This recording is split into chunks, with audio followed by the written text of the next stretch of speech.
Hi, my name is Jenny Devonshire and welcome to the Pause2Perform podcast, where we talk about all things relating to wellness, what you should take a pause for in your day to optimise your mental and physical health and perform at your peak.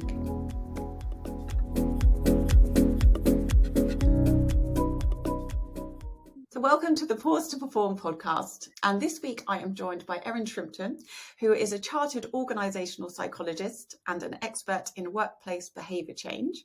She works as a LinkedIn learning instructor, coach, and a consultant helping people, teams and leaders change workplace experience for the better.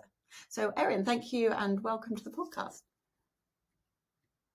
Thanks for having me, Jenny. It's great to be here. Well, I thought we could kick off if you could tell people a little bit about yourself and also maybe explain exactly what it is that an organisational psychologist does. Yes, good question. So thank you. I'm Erin. I am an organisational psychologist. I am based here in Dublin, wet and windy Dublin, but I lived for years over in London. So I've worked kind of across both obviously in the UK and Ireland, but also globally with organisations, with people, with teams, with leaders, as you said in your intro. And really my focus is about helping people to change their own experience of work for the better. And but organizational psychology is actually a really broad area. Essentially, it's the psychology of the workplace. So how people behave at work and the study of how we can change that experience of their workplace to make that better for them, but also, of course, then to look at how we can do that kind of at a broader, more systemic level to make the wider experience of work better within an organization, but also to improve performance of that organization too. And, you know, you're really kind of hitting the nail on the head when you can kind of get both together. So often in my work, I'm looking at things like, you know, people in teams and where, you know, there's an issue with motivation or an issue with engagement or an issue with culture change. And we're looking at, well, what would make this better for people? How can we change this experience for them to make this workplace experience better for them? And how, therefore, can we change behavior? So I always look at changing experience first before I even talk about how do we change culture and change behavior. Because really all culture is the experience that people have and then they look at what other people are doing and replicate it and create new behaviors in that way. So, but there are loads and loads of areas of organizational psychology, from selection and assessment. So how to recruit the right people and then everything on to learning and development. To you'll find organizational psychologists basically behind everything in the organization, from inclusion and diversity, well-being, of course. You know, psychologists have a big input into well-being programs, and then everything on to, as I just mentioned, their culture change as well. So you really, I think organizational psychology has kind of become, it's always been there, but in the last couple of years, it's really become more prominent as a field because of the huge transformation that we've gone through in the world of work. We're now looking more to kind of psychologists to go, right, how do we manage through this? Yeah. And have you noticed any big differences between sort of companies in London, Dublin and worldwide? Oh, that's a really good question. I mean, it's an interesting question because I suppose the time I moved, there were quite a few changes. I moved in beginning of 2016, so there were political changes in the UK at that time, and then obviously there was the pandemic in between. So I'm finding it hard to judge now. You know, there's definitely been huge shifts in the world of work. But of course, how much of that is down to the pandemic? Because, you know, obviously we were all, you know, if you can think about it, we were all ready. It's not like pre-2020, we were all, you know, going in our starch suits 9 to 5 every day and coming home. We were all beginning to work a lot more autonomously and a lot more flexibly. But the enormous shift that was made in 2020 and really showed us how we can work differently, that has really impacted, I think, on culture in so many organizations, and in a way that we're really only beginning to find out. So it's kind of hard for me to kind of judge that, because I've only been back in Ireland during that time. But yes, there's always going to be differences. There are cultural differences, culture in the sense of the country. But one thing that I've worked across so many different types of organizations. But one thing, that's always true is just people are people, no matter where they are. And most people want to get up and do a good day of work and do a good job. And, so if you can tap into that, it doesn't really matter what the organization does or where it's based. People are kind of, by and large, have kind of similar motivations at heart. Yeah. And I feel like, we obviously had all those challenges of the pandemic, and then we thought, right, once we get out of that, everything's going to be okay. And I feel like we're still very much in a period of uncertainty, with the economy and all those kind of things. What sort of challenges are you seeing quite commonly at the moment? And what can you do, or what can an occupational psychologist do to help them? Yeah, you're really spot on with that. I think what was interesting about the pandemic, although it obviously was extremely challenging and it was very much survival mode, but what happens to us as humans, I think we kind of go into survival mode and we're able to sustain that for a certain amount of time, and actually surprisingly able to perform during that time. So it was like, okay, everyone, we've got to all work from home, and we've got to just keep the heads down during this time until the pandemic is over. So it's almost like you can kind of sustain that, because you're going, right, we can do this until the pandemic is over. And now we're in this phase where actually we don't really have that sort of burning platform anymore. We don't really have that kind of like, right, we've all got to get into this together. We're sort of like on the other side of the pandemic. But as you say, there's still a huge level of uncertainty. And all of that is coupled with a really drastic change in how we work. And I don't know if we're really actually paying enough attention to that, because, as humans, we need to have a framework of understanding how we do things. We need to know, we need a routine at a very basic level. We need our routines. We need to understand, this is how my day is going to look. I always talk about the brain. I always call it like a prediction device. So I think it's the neuroscientist David Eagleman who talks a lot about this, the way, actually the brain is just constantly just predicting what's coming next. And when that ability to predict is disrupted, as it has been, and it still is at the moment, we can really feel that as discomfort and anxiety. So we're still operating, I think, in very much this kind of uncertain landscape. And I think one of the things I'm trying to help people and teams do now is actually just get back down to the basics and get together and work through, what is our routine here? I know people are coming back into the office a bit more. Lots of organizations are adopting the hybrid approach, which I think is here to stay. I mean, I can't see a world where all organizations are going to go back to going into the office all of the time. Even when you give people the option, most people are still opting to work remotely at least some of the time. Yeah. So that, that tells you a lot. So with that, though, it means that we kind of do need to start getting a handle on, well, what does our new working world look like? And give people that sense of the kind of the boundaries that they were once used to. Because in a way, although I'm totally pro autonomy in the workplace, very pro flexibility, all the research, and I've done research on it myself, all the research says that that's better for us as human beings, for our performance. But we still need to understand what the boundaries are. We need to kind of have this routine around us that says, okay, now I know what's expected of me. I know what I'm doing here.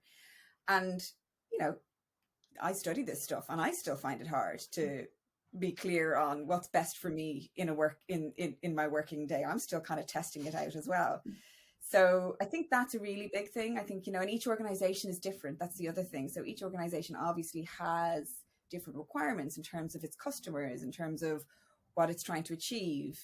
So some organizations just can't facilitate remote work, and other organizations are only doing remote work. So it's, again, there's no one size fits all. So this right now is a lot about everybody kind of thinking about what works for them and what works for their team.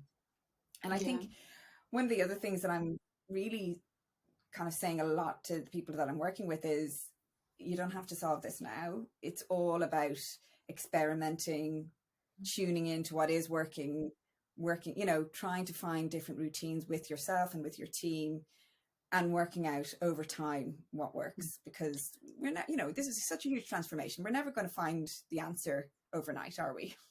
I'd be worried if somebody came to me and said, I have the answer to this.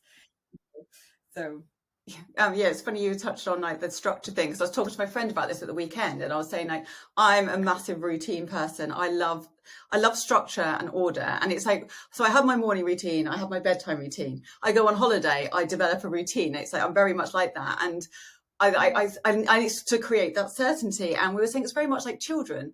They like to know what is going on. When they have too much freedom, they don't know what to do with it. And as much as they might fight against it, having that, knowing what's going on, what happens at what time, it really helps them. And we don't lose that when we get older, do we? We still like just to know where we stand, know what's expected of us, as you said. And it's like really interesting that that's kind of how you can cope with a bit of uncertainty, isn't it? Like control what you can control, and then you've got some kind of something to hold on to almost.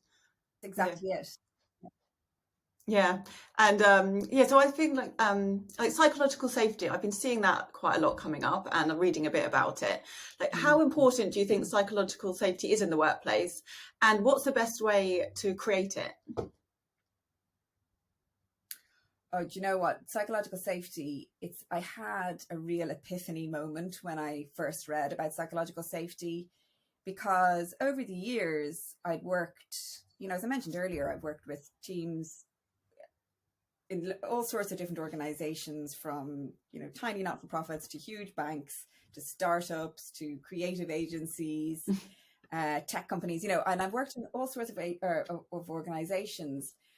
And it was always perplexing me how, in some teams and in some organizations, they just have this ability to work together and perform. And other teams, for whatever reason, even where all the same conditions where all the conditions were the same on paper, it just wouldn't work. And the people themselves were just as good performers. It just wasn't working. And when I first read about psychological safety and what it was, I realized that's it. That is the difference. That is absolutely the difference in the teams that perform versus the teams that don't.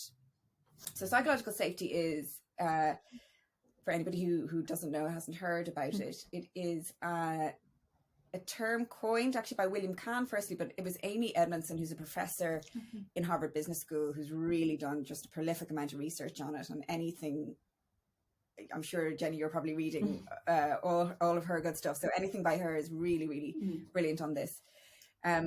She's done all this research, and she defines it as an environment in an organization or a team where people feel safe to contribute their ideas, ask their questions, even maybe raise a challenge. And it doesn't mean that you've created a place that's just really comfortable for everyone. In fact, I think she would say it's almost quite the opposite. It's actually, it's not a place where everybody just kind of feels comfortable. It's more a place where everybody feels safe to be able to be themselves, within the parameters of a workplace. Obviously, I find it really interesting. I think it's Sadal Neely who writes really brilliant stuff around digital workplace. She calls this mature self-disclosure. So, when you're, as an adult, what is good to be able to talk about in the workplace versus what's potentially not particularly relevant for the workplace. So I just think that's an important point to make as well, because psychological safety doesn't mean that you're coming in and kind of bearing absolutely everything, because I think people would find that a little bit off-putting as well. You don't have to disclose absolutely everything about yourself, but it's more about, actually taking down the mask a little bit, because, and again, I think this is a really interesting time in our working lives, because when we were all going to an office and putting on a suit, we'd walk through the doors of an office and you nearly would sort of put on a mask. This is my work persona now.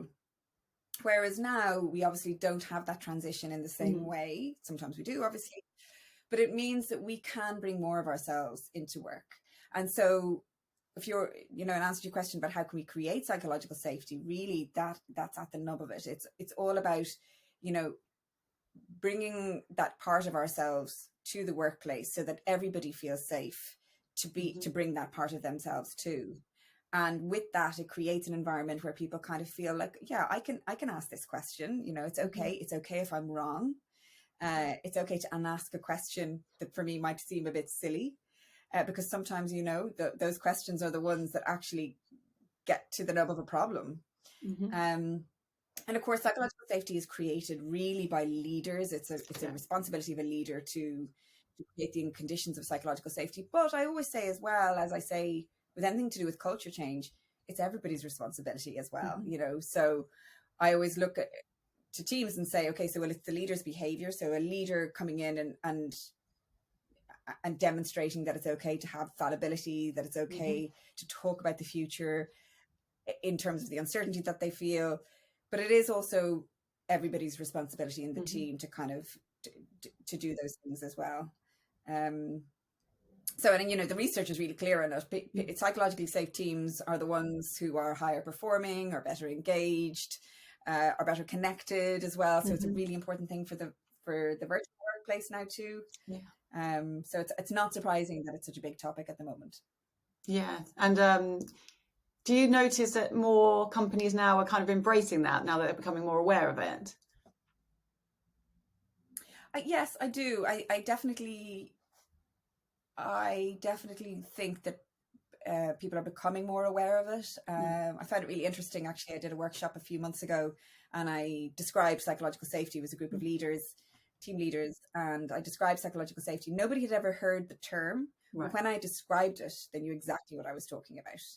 And actually, they were delighted with themselves because they were all saying, yeah, I really feel like we are actually creating really good psychological safety here. And so it was good for them to be able to name it. And then,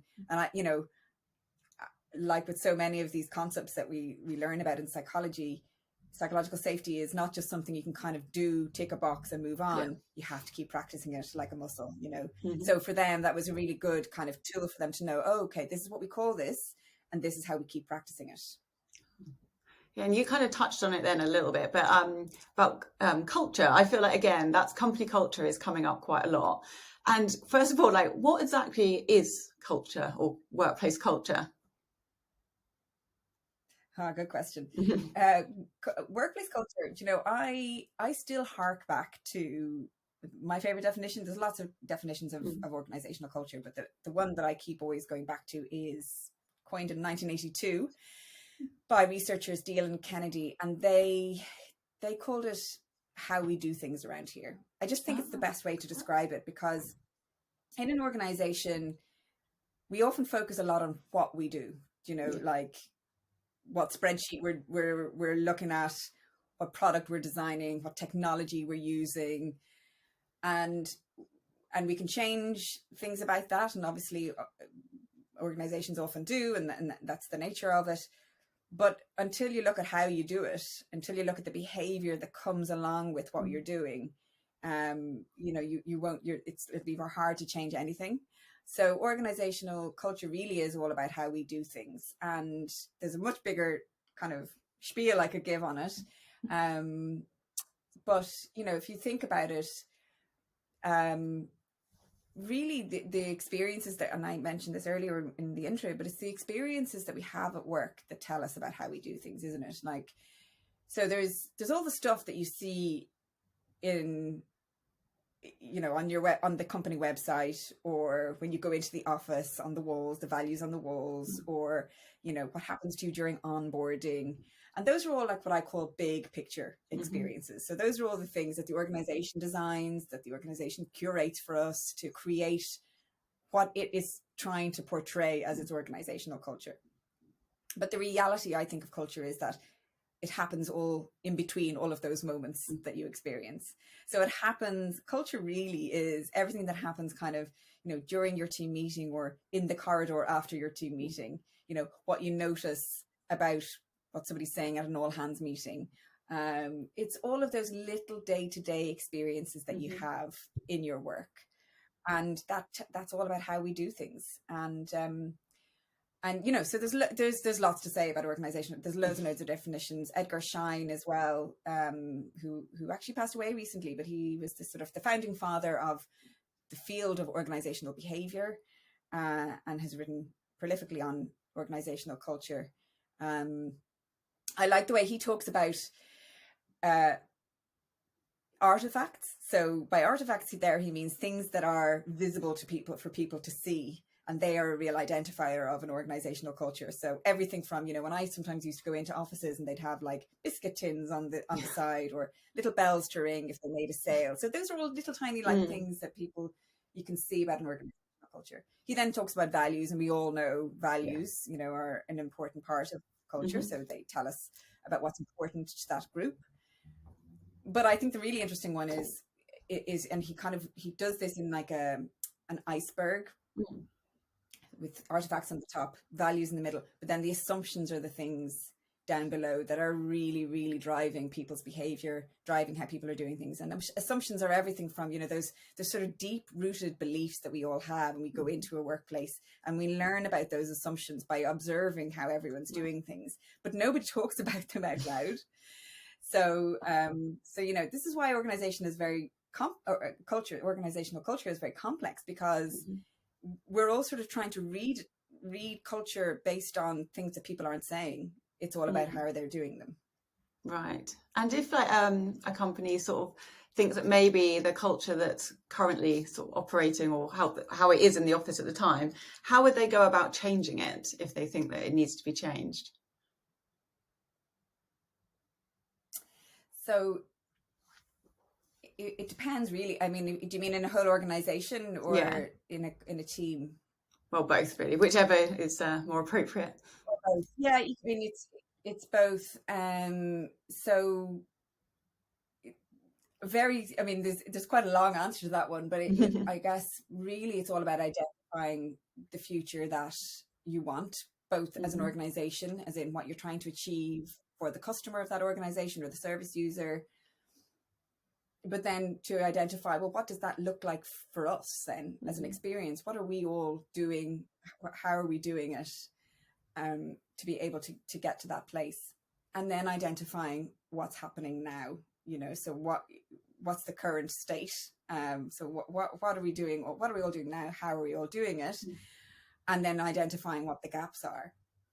And so, you know, to be really thorough about it, you look into this through, you need probably proper hard data from surveys, but also I'm always a huge fan, when you're anything to do with culture, I'm always a huge fan of having as many conversations as possible with people, because you really only get that rich data about what people are experiencing through those conversations.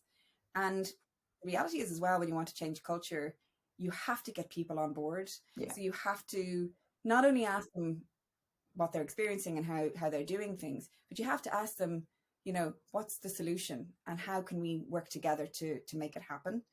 From a psychology perspective, it's the only way people will actually change their behavior. We know that about change. You know, you'll only, you know, when the iPhone came in, we were all kind of looking at it going, what's this all about? But actually, once we got it on board with it and worked out, oh, this is really going to change my life, and kind of then you realize, okay, you can easily make that change.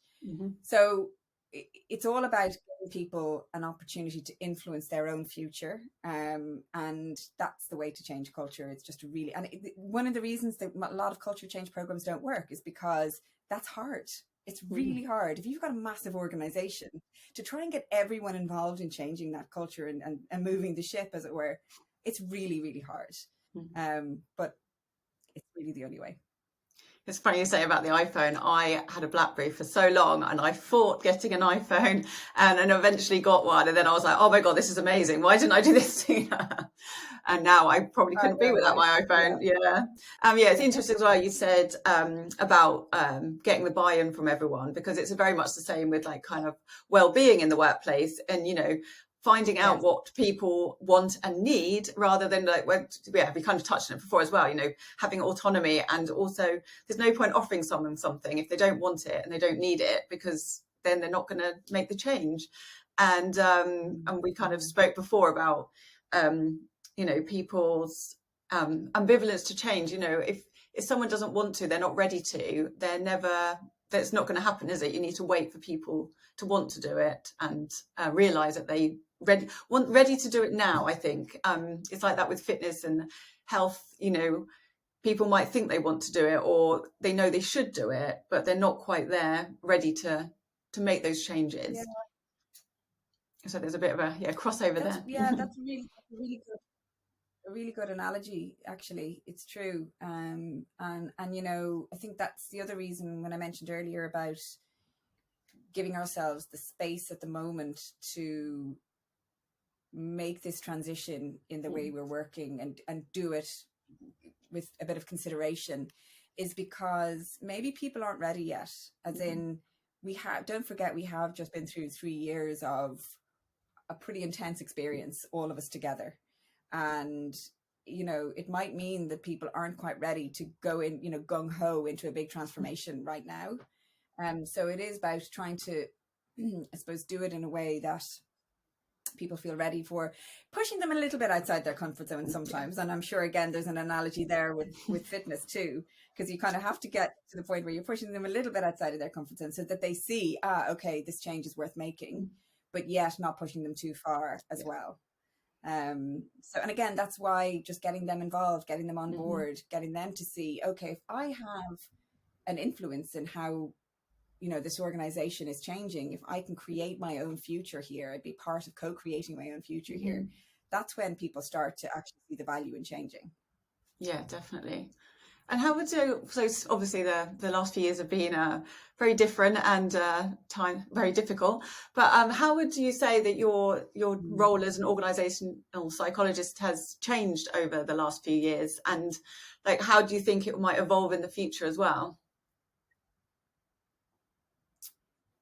So I think one of the things definitely that has happened in the field of organizational psychology in the last few years is that I think people are now more aware of the need to have psychologists in organizations, so it's not just, I think previously, if I told somebody I was a psychologist, they might be kind of looking maybe a little bit suspiciously at me, kind of going, oh, what, are you analyzing me or what? And obviously that's not what psychology, that's a small amount of psychology, obviously, but not the most part of psychology in the workplace is really about tapping into that, changing behavior, making the experience of work better, all of that good stuff. And I think what we've really obviously seen over the past few years and the way how quickly things have changed, people are really beginning to see the value of having an organizational psychologist. So that's been a really good thing, I suppose, for the field, because it's been there for a long time, but it just hasn't been as prominent as it is now. But the thing is, I think with organizational psychology, as I said at the beginning, because it kind of it has touch points at every stage in the employee journey. If an organization is having a challenge of any description, pretty much it's always in some way to do with people, not necessarily being the people's fault, but it's always, the solution has always got to do with changing something about how people are working. And so I think, I think psychology is going to become more and more important in the workplace in the future. And we're really recognizing that, especially with, more and more kind of systemic failures that we're seeing in different organizations as well. And I'm not saying that that's an easy thing to solve by any stretch, but it does beg the question, do we need to be taking more time out to focus, of course, continue to focus on what we're doing as an organization, but more focusing on how are humans behaving here? How are humans being treated here? And how are we interacting? How are we supporting one another? That's another big thing as well. Like we go into organizations and often we get trained on the job we need to do and all the technical stuff about, process and all of that.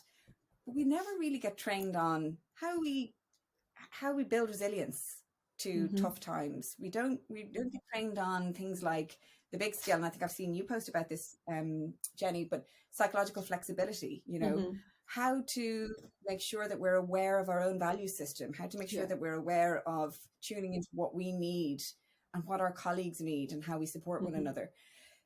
This is not stuff that we get really trained on in organizations. More and more now, we're becoming more aware of it, but it's absolutely critical. When you think about it, you're putting loads of people together in an organization. We all need to learn how to do that. So, so I think there's definitely, well, I would obviously always be arguing there's a role for organizational psychologists in every organization.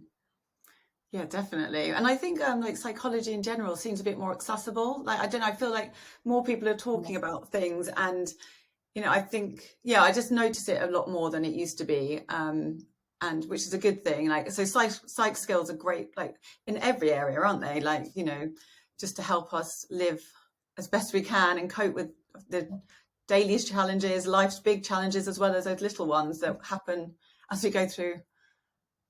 And I think like the positive psychology movement has a lot to answer for in a good way on this, because before the positive psychology movement, really psychology was associated so much with the dark side of human behavior and, you know, what's wrong with us rather than what is right with us, you know. And so there are critiques of positive psychology. So positive psychology, for anyone who doesn't know, it's a movement and a kind of an area of psychology founded by Martin Seligman, and he focuses very much on things like optimism and, you know, looking on the good side, and, you know, and building more on what's positive and what's happening in our lives that is positive, rather than focusing on fixing all the negative things. And I think there's so much to be said for that, because the reality of it is it looks at it and goes, you know, life is going to be hard no matter what way you look at it.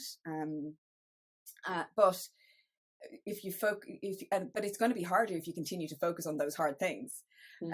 So focus on, you know, how you access the peak experiences like flow in your day to day, and I talk about this quite a lot.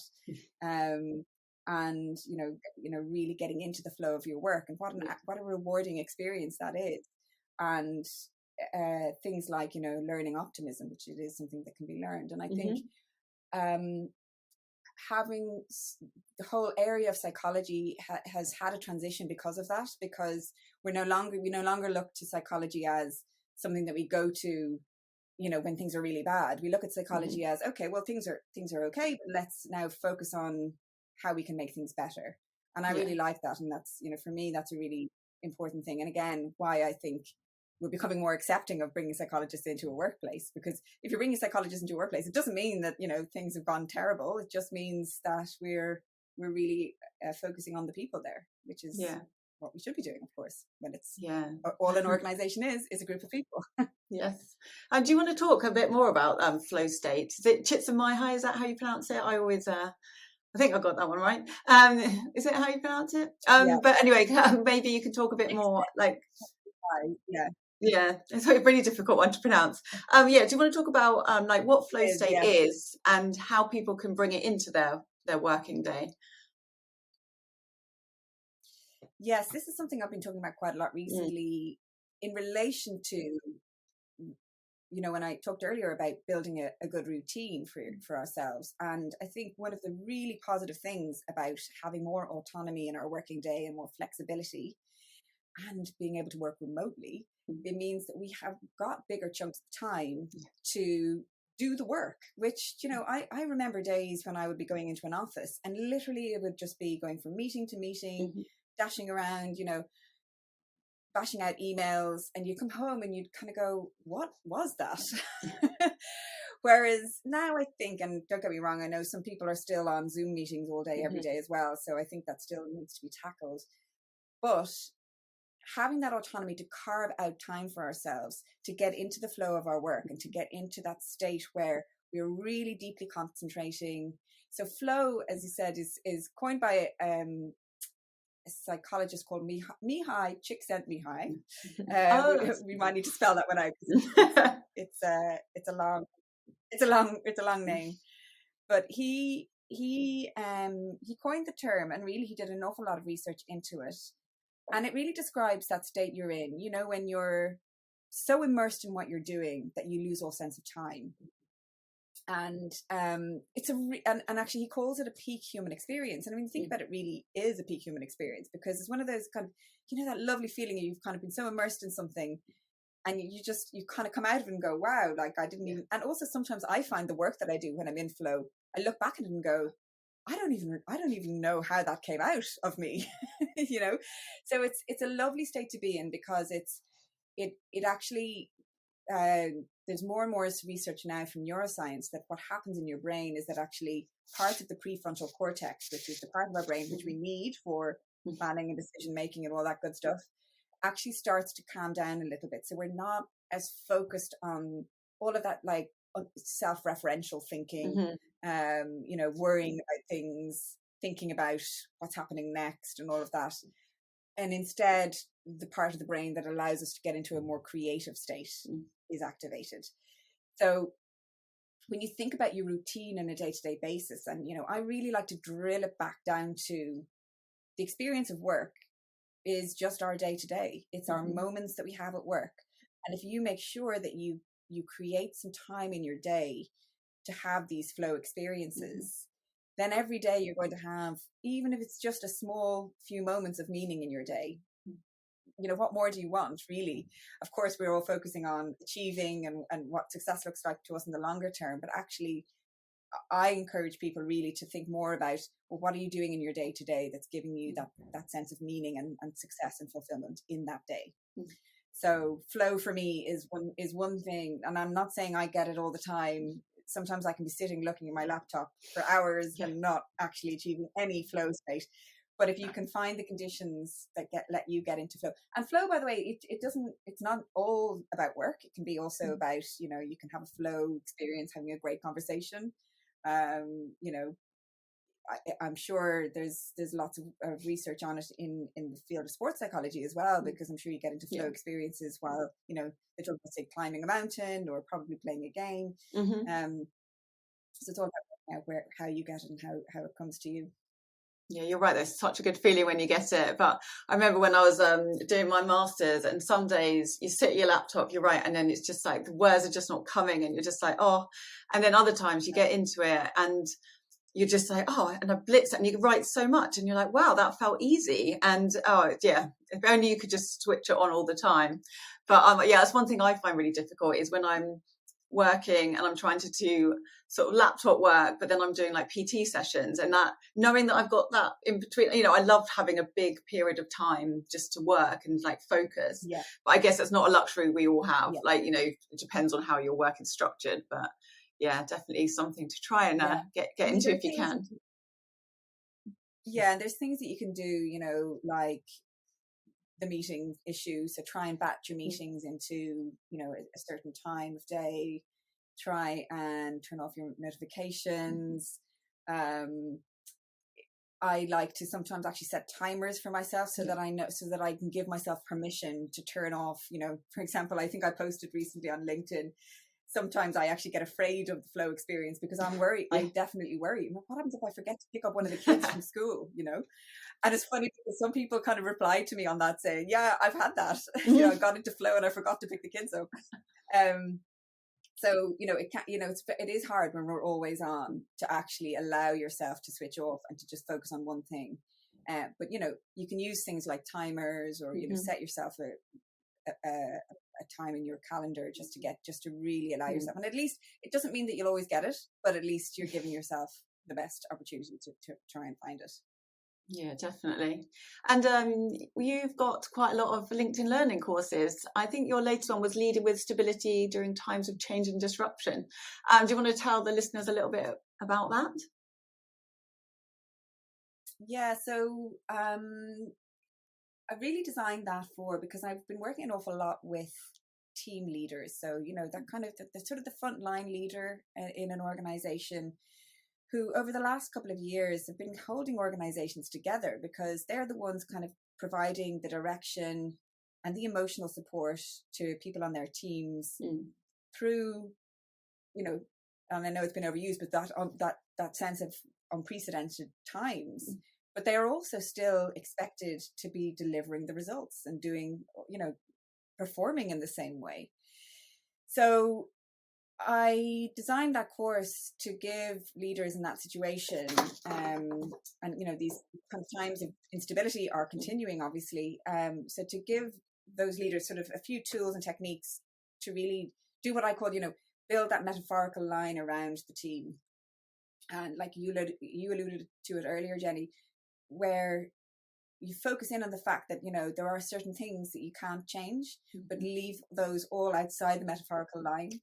And let's look inside our team and work out what is it that we can change here. So are there things that we can change about our experience of work, of how we work together? And again, drilling it down to really kind of granular things like how we're communicating with one another, how we're supporting one another's well-being, how we are building our routine so we can all access flow. And, then there's things in the course about, what an organization or what a leader can do to lead with psychological safety and also build psychological flexibility within the team as well. So it's really just, it's just that idea of, look, times are unstable. It is a difficult time. There is disruption, there is change, and it's everywhere. But actually, the teams that I've seen thriving through those kind of times are the ones that have gone, right, we acknowledge this, but actually let's take responsibility for changing our own experience and doing what we can. And, I think as you said earlier, once you have that focus, even if it's hard, it's not saying we're going to take away the discomfort of it. But if you have that experience of, I'm doing something meaningful for me and for us as a team, it really helps you through those uncertain times, because it's creating that sense of predictability for yourselves. That sounds excellent. So I have to send people to that to go and check it out. You just something came up then when you said about leaders. So obviously the leadership team or the leaders support the employees, but who supports the leaders? Yeah, good question. Well, I think that's a big thing. And I do think, you mentioned as well with wellbeing programs, a few years ago, I was working in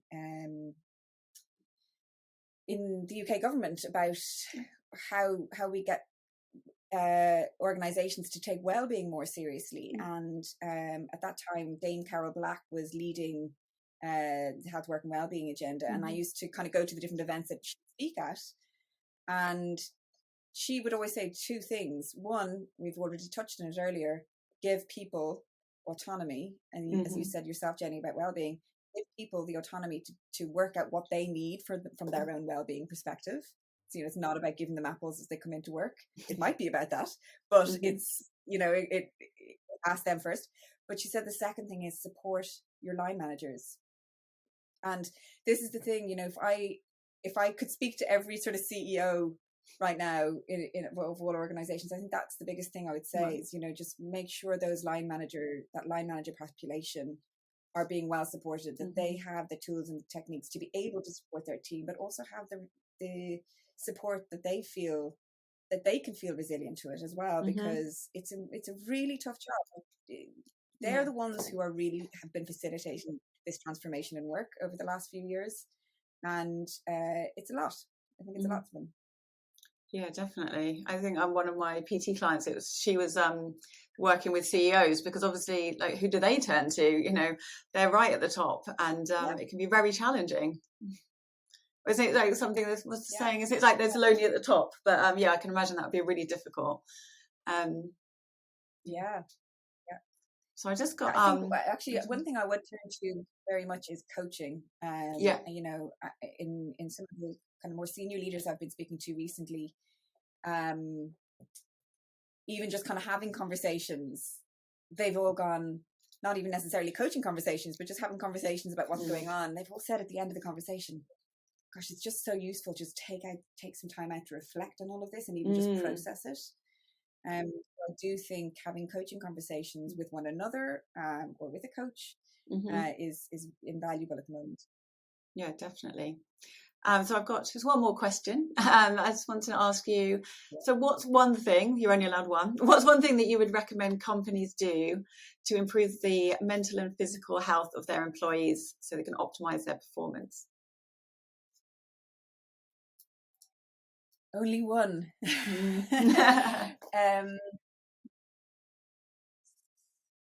I think it would be something about psychological flexibility. Right. And so really briefly, psychological flexibility, which is all about kind of tuning in to what you need right now, and then taking action in line with your own values. And what that requires is, so it's just to kind of give a quick background as well. It's such an important skill during change, because it allows you to have that, again, get that groundedness of knowing what's important to you, knowing what you need, and giving yourself that groundedness allows you to change direction when things are changing around you. So, entrepreneurs, for example, are highly psychologically flexible. Yeah. They know exactly what they're after. They know exactly what their values are, but they're able to change their route, as they go, because they have to. But I think what we're missing a little bit at the moment, and actually I just mentioned it there, is reflection time.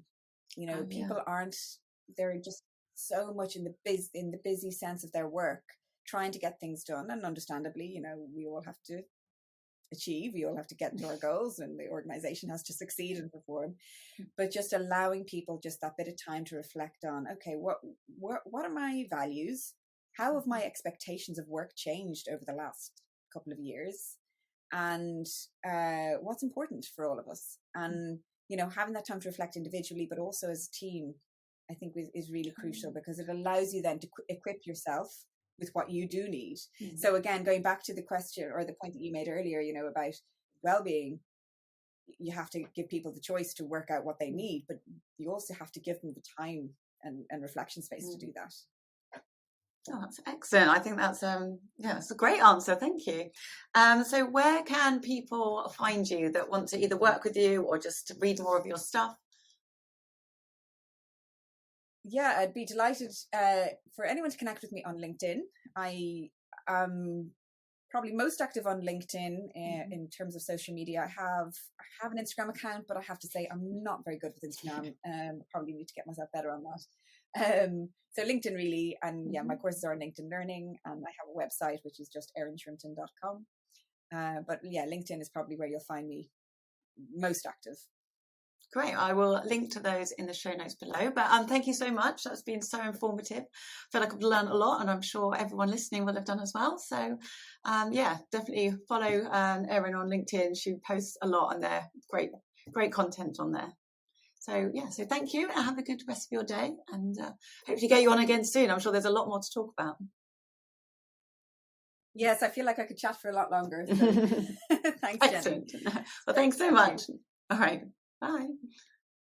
You've been listening to the Pause2Perform podcast with me, Jenny Devonshire.